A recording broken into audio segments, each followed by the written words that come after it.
Compartilhe, inscreva-se no canal, deixe seu like e faça um comentário. Só assim você estará nos ajudando a fazer com que esse vídeo chegue a mais e mais pessoas. O nosso crescimento depende da sua ajuda. Um dos relatos de minha família que mais me atemorizou durante a vida foi este, contado por minha saudosa comadre, que eu a chamarei de Laura.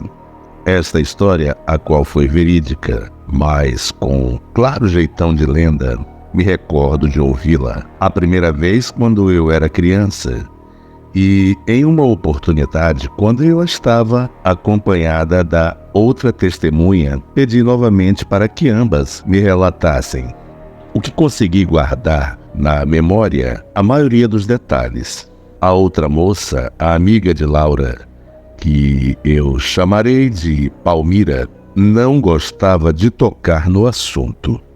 E, com muita insistência, me recordei do olhar lacrimoso e das poucas palavras proferidas. É mesmo, e aquele terço era da mamãe. Eu rezo com ele todos os dias. Enfim, era notório que Palmira ficava totalmente pouco à vontade com o evento.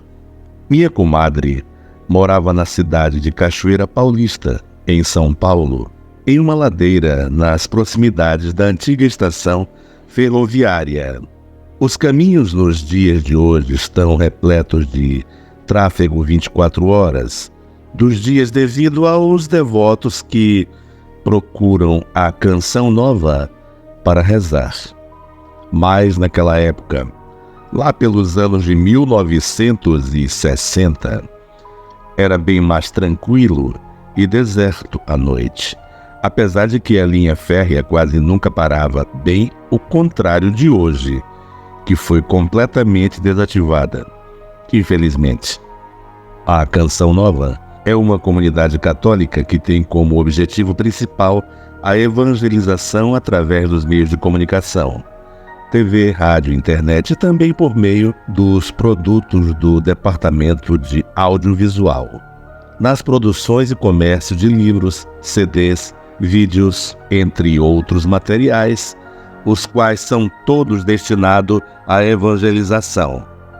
A Laura, acostumada, portanto, com os barulhos das locomotivas, foi com surpresa que ela começou a acordar certas noites da semana, sempre por volta das 2 da madrugada, com o barulho de um cavalo que galopava e relinchava debaixo de sua janela. Estranhamente intrigada, ela começou a acordar o marido, perguntando se ele também ouvia o cavalo, o que ele sempre falava para ela que ela voltasse a dormir porque era só um sonho.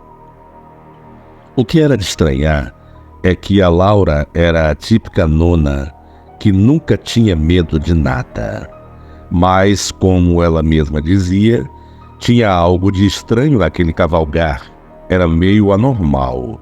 Como não eram todas as noites, ela deixou para lá, até que, em uma época da quaresma, o tal cavalo começou a acordá-la todas as noites, dando-lhe calafrios e, como sempre, o marido nunca ouvia, a não ser na última vez em que aconteceu.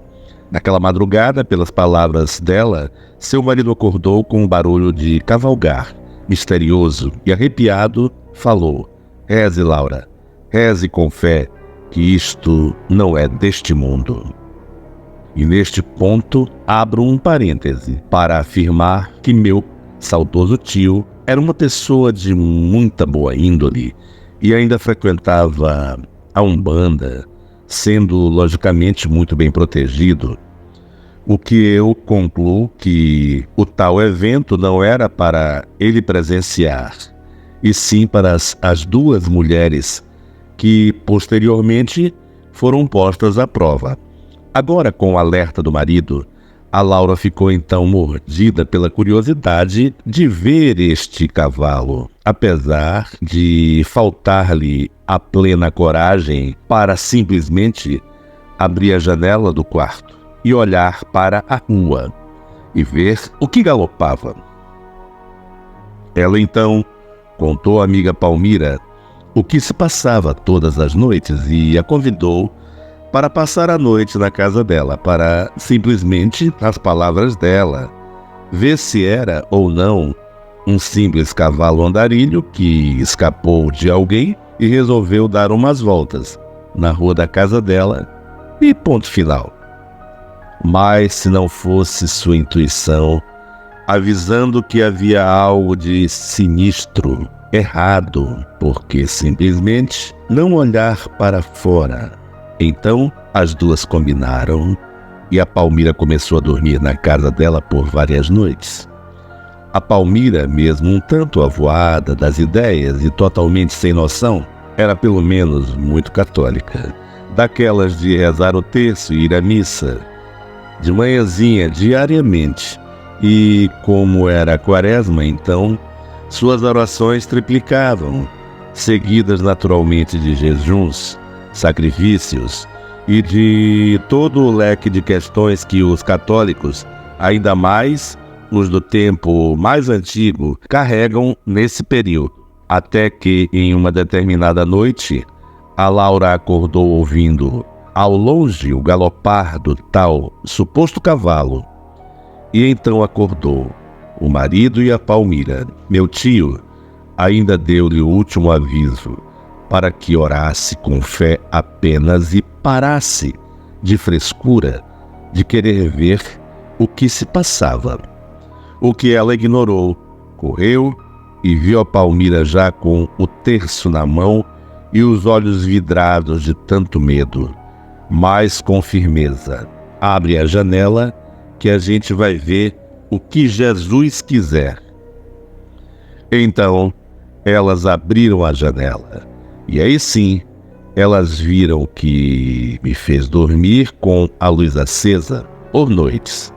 Não era um cavalo, era um velho magérrimo, com a barba arrastando no chão, com os olhos furados, que descia a ladeira relinchando. E pior, ele não andava, ele saltava com as duas pernas ao mesmo tempo. E em lugar dos seus pés, haviam cascos.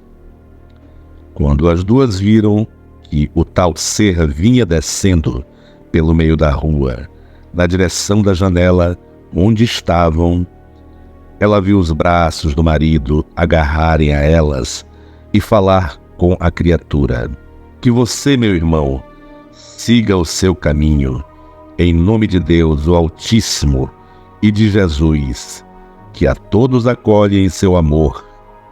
Siga seu caminho em paz. Fechou a janela. Foi então que Laura viu que, de tanto medo, havia uma poça da própria urina. Cadê a coragem de sair para a varanda, pegar o pano, balde desinfetante para passar no chão, além de ir tomar um banho, já que o banheiro ficava também na varanda. E a Palmira, então, coitada, ficou até rezando um rosário atrás do outro, de joelhos até o amanhecer. Minha comadre falava que o marido não chegou a ver o que tinha lá fora. Pelo menos era o que ele dizia, que apenas viu que as duas estavam sofrendo um perrengue ao ouvir os gritos das duas, e no reflexo correu para acudir a mulher e a tonta da amiga. E, além de tudo, a Laura ainda tomou o maior esculacho do seu marido, por não ter seguido seus conselhos de orar apenas, sem se deixar levar pela curiosidade leviana. Bem, depois disso, ela disse que nunca mais ouviu o tal cavalgar, pois missas e novenas e tudo mais o tal espírito recebeu das duas mulheres por semanas. Agora eu penso, o que seria a tal aparição? Erro de interpretação devido ao medo e ao escuro, sendo apenas um cavalo, um jumento, de alguém que fugiu? E as duas não perderam a oportunidade de inventar uma boa história? Ou creram de fato na ilusão de ótica? Esse é um mistério que jamais será desvendado.